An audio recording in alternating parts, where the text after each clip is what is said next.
بسم اللہ الرحمن الرحیم۔ السلام علیکم ورحمۃ اللہ وبرکاتہ۔ ترجمہ قرآن مجید کا سلسلہ آگے بڑھاتے ہوئے آج ہم سورہ انعام کی آیت نمبر 125 سے 134 تک کا ترجمہ پڑھیں گے۔ آیت نمبر 125۔ سو جس شخص کو اللہ تعالیٰ راستے پر ڈالنا چاہے اس کے سینوں کو اسلام کے لیے کشادہ کر دیتا ہے، اور جس کو بے راہ رکھنا چاہے اس کے سینے کو بہت تنگ کر دیتا ہے، جیسے کوئی انسان آسمان پر چڑھتا۔ اسی طرح اللہ تعالیٰ ایمان نہ لانے والوں پر ناپاکی مسلط کر دیتا ہے۔ آیت نمبر 126۔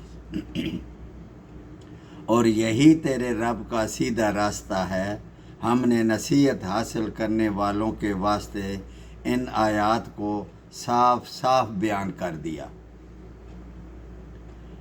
آیت نمبر 127۔ ان لوگوں کے واسطے ان کے رب کے پاس سلامتی کا گھر ہے، اور اللہ تعالیٰ ان سے محبت رکھتا ہے ان کے اعمال کی وجہ سے۔ آیت نمبر 128۔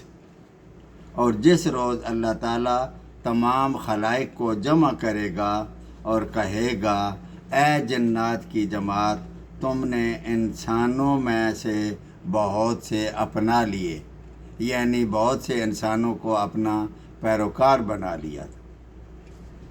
جو انسان ان کے ساتھ تعلق رکھنے والے تھے وہ کہیں گے، اے ہمارے پروردگار، ہم میں سے ایک نے دوسرے سے فائدہ حاصل کیا تھا، اور ہم اپنی اس معین معیار تک آ پہنچے جو تو نے ہمارے لیے معین فرمائی۔ اللہ تعالیٰ فرمائے گا کہ تم سب کا ٹھکانہ دوزخ ہے، جس میں تم ہمیشہ ہمیشہ رہو گے۔ ہاں، اگر اللہ تعالیٰ ہی کو منظور ہو تو الگ بات ہے۔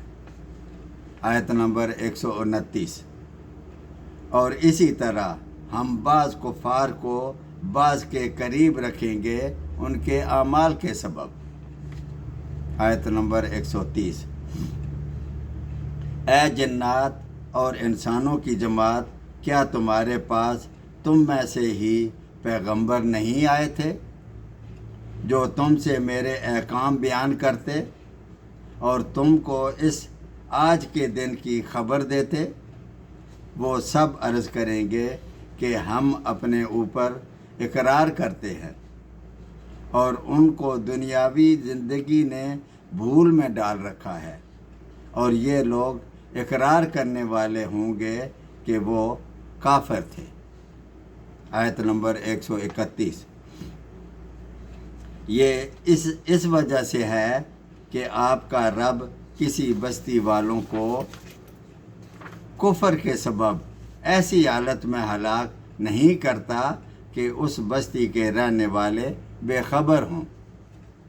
آیت نمبر 132۔ اور ہر ایک کے لیے ان کے اعمال کے سبب درجے ملیں گے، اور آپ کا رب ان کے اعمال سے بے خبر نہیں۔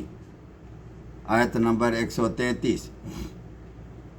اور آپ کا رب بالکل غنی ہے، رحمت والا ہے، اگر وہ چاہے تو تم سب کو اٹھا لے اور تمہارے بعد جس کو چاہے تمہاری جگہ آباد کر دے، جیسا کہ تم کو ایک دوسری جماعت کی قوم کی نسل سے پیدا کیا ہے۔